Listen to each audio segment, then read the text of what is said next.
तो ये मेटामॉर्फोसिस की कहानी थी दोस्तों, जिसमें ग्रेगर सेम्सा के साथ जो कुछ हुआ वो मैंने आपके सामने बयान किया। बेसिकली इस कहानी के बहुत सारे एलिमेंट्स हैं। सबसे पहले तो मैं आपको ये बताऊंगा कि इसमें एब्सर्डिज्म का एलिमेंट बहुत नुमाया है।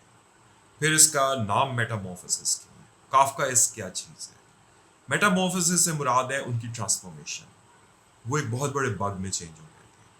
और एब्सर्डिटी ये है इसके अंदर कि फ्रांस काफका ने एक एब्सर्ड चीज़ के इर्द गिर्द वीविंग की है, पूरी स्टोरी वीव की है। मतलब you have turn into a cockroach और उसके बावजूद आपकी फीलिंग है। तो ये काम फ्रांस काफका ही कर सकता था। ये उसकी ब्रिलियंस थी जो उसने ये सारा कुछ करके बताया कि आप लोग अपीयरेंस पे जाते हैं लेकिन आप क्या फील कर रहे हैं, आपकी क्या सोचें, उसको वो नहीं देख सकते।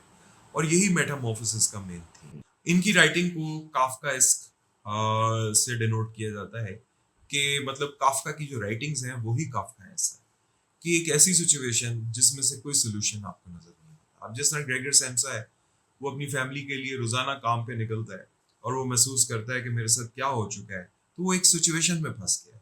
अब याद कीजिए, जैसे मैंने आपको शुरू में बताया था कि कोविड-19 में बहुत से दुनिया के जो चीजें थी चेंज हो गई थी और लोगों की जॉब्स चली गई थी, एक्सेप्ट वो लोग जो वर्क फ्रॉम होम कर सकते थे। लेकिन ग्रेगर सैम्सा के साथ इस तरह नहीं था। उसको पता था मेरी जॉब चली गई है, और जिस वक्त उसकी जॉब चली गई वो अपने घर वालों के लिए बोझ बन गया।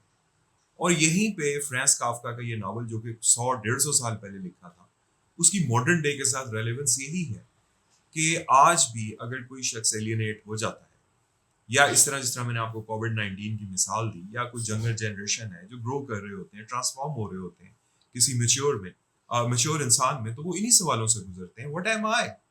तो यही फ्रांस काफका की ब्रिलियंस है कि आज 100 साल बाद भी उनका जो नॉवल है वो रेलेवेंट है।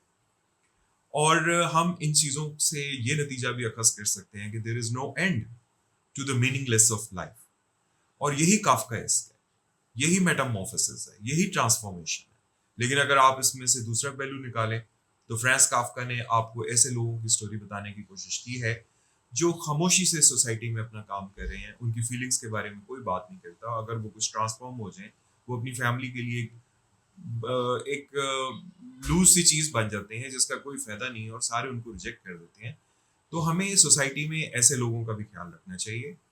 और ऐसी सिचुएशन में हमें क्या करना चाहिए, वो फ्रांस काफका जैसे ब्रिलियंट राइटर्स की राइटिंग के थ्रू हमें पता लगता है। तो हम इसमें से बहुत सारी चीज़ें निकाल सकते हैं। ये मेरी एक चीज़ थी जो मैंने आपके सामने पेश की। अगर आप इससे मुत्तफिक हैं तो ज़रूर लिखिए। अगर इसके अलावा आपका कोई पॉइंट ऑफ व्यू है तो वो भी आप लिखिएगा। मुझे आपकी राय का इंतज़ार रहेगा।